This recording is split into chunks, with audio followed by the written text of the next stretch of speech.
Depuis quelques jours, le Congo belge est à l'honneur. Vous vous en souvenez peut-être, le 1er juillet, c'était la journée nationale du Congo belge. Vous en souvenez certainement, surtout nos amis sportifs, les athlètes noirs sont venus disputer leur match d'athlétisme ici au Ezel. Et enfin, il y a eu aussi une chose très sérieuse, un congrès international de la presse coloniale. Et ceci nous a donné l'idée de parler d'un peu plus près, de voir un peu plus près ce qu'est la presse au Congo belge. Pour vous en parler, il y a 4 personnes, 4 journalistes, dont d'anciens journalistes qui vous en parleront. Il y a M. William Hugeux, qui est administrateur directeur général d'Infor Congo. Infor Congo, qui est une sorte de public relation entre le Congo belge, la Belgique et le monde entier, peut-on dire.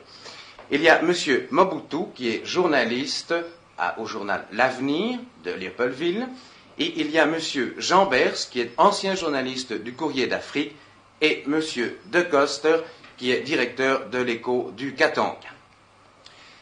Puisque nous allons parler de la presse, je crois qu'il est bon de souligner, de montrer l'importance de la presse, l'importance numérique de la presse au Congo belge.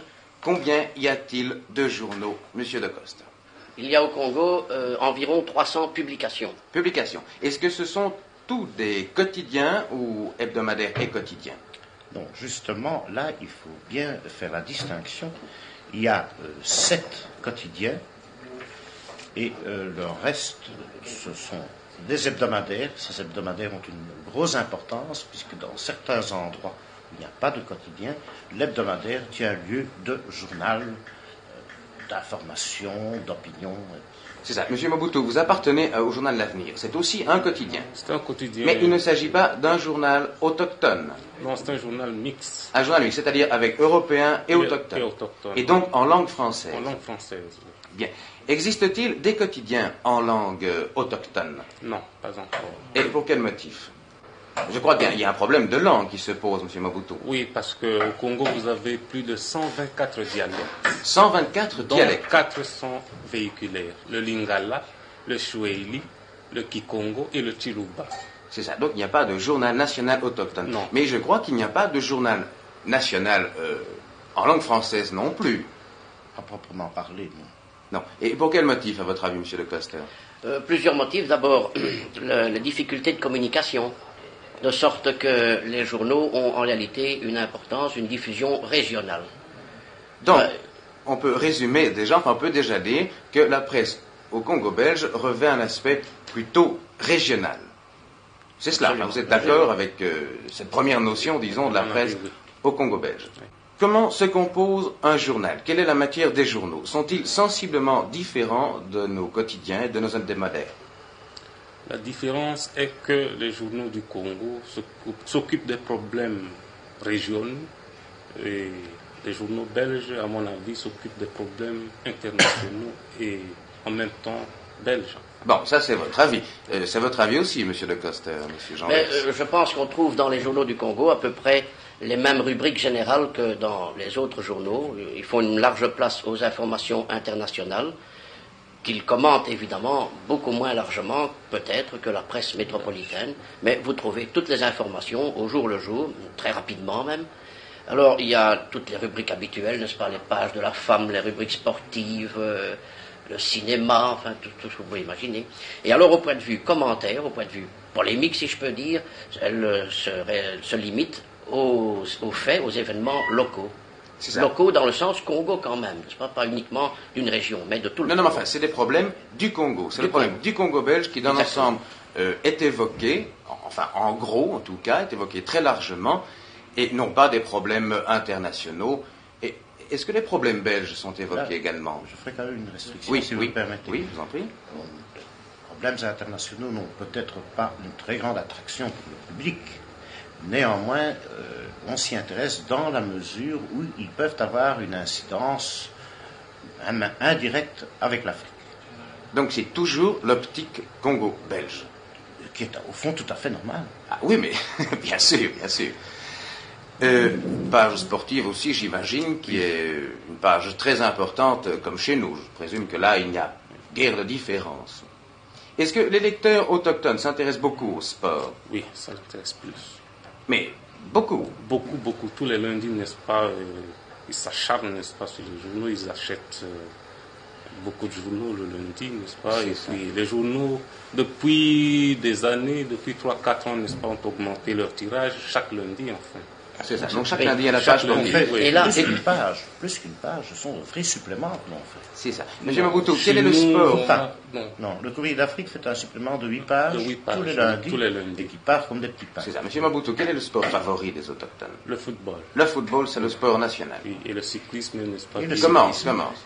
commence, n'est-ce pas, à devenir en vogue. Il y aura bientôt l'équivalent peut-être d'un Tour de France, on ne sait jamais. Peut-être bien, en fait. il y a Peut-être déjà bien. le Tour du Bas-Congo. Oui, Ah, il y a déjà le Il y a Tour déjà- du oui. Bon, voilà, ça c'est pour la matière. Excusez-moi, Oui, au point je vous en de prie. vue football, une chose qui intéressera certainement les téléspectateurs belges, c'est Oui. qu'après le passage d'une équipe belge comme Anderlecht ou le Standard, tous les lecteurs s'intéressent aux résultats que cette équipe-là a fait dans le championnat de Belgique. Ah, S'ils donc on suivent suit de les très près les divisions 1, résultats. division 2, etc. Oui. C'est ça. Le journal est-il plus polémique qu'en Belgique ou est-il plus informatif, éducatif? Quel est l'aspect que revêt le journal? Quel est le thème, le ton d'un journal au Congo? Il est certainement beaucoup plus polémique qu'en Belgique, et c'est normal parce que le journal, la presse, est à peu près la seule tribune offerte au public pour faire connaître ses tendances, ses opinions, son avis sur telle ou telle décision, sur tel projet.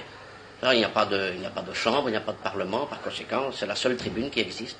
Et donc le public s'en sert très largement. Donc le ton est dans l'ensemble polémique. Polémique. C'est vrai, vous êtes d'accord, M. Mabutu, pour Je suis tout à fait déclarer d'accord avec, également M. Jean ce que Bers vient de également. dire, monsieur. Avez-vous un exemple type, concret, qui montre enfin cet aspect polémique de la presse au Congo belge? Je crois que M. Jean Bers a... Mais, c'est-à-dire, ce n'est qu'un petit cas et qui illustre évidemment un fait beaucoup plus général. Mais il est certain que cette tribune a de l'influence sur le public. Mais en réalité, ce qui est surtout important, c'est de noter l'influence qu'elle peut avoir sur le pouvoir public, sur l'administration. Il est incontestable que les journaux ont de l'influence. Je vous cite un cas qui me passe comme ça par la tête de mémoire, qui est authentique.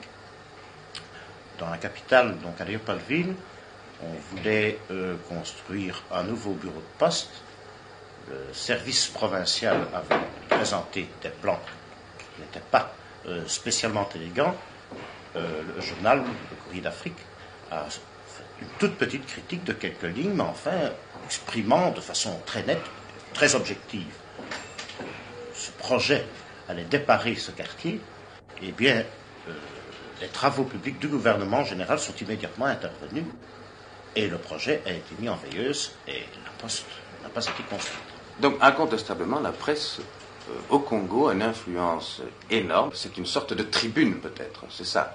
De tribune, je crois que le mot tribune est Il répond exactement à l'idée. cristallise le plus, oui. C'est ça.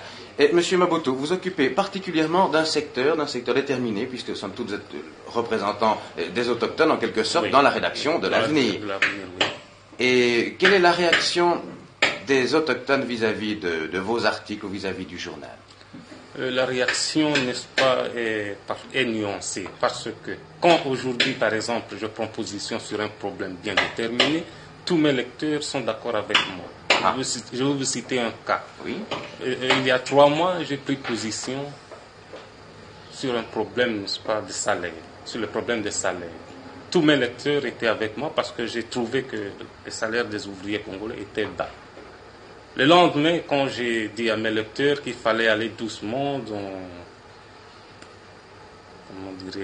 les revendications, Oui, n'est-ce enfin, pas? prudent, d'une certaine- Oui, il faut être prudent. Et ils ont trouvé, n'est-ce pas, que j'étais traître, n'est-ce pas, je trahissais la cause, n'est-ce pas, des Congolais. Le Donc, métier journaliste n'est pas tout pour, je vois. on va par là, n'est-ce pas, que le public vogue, enfin.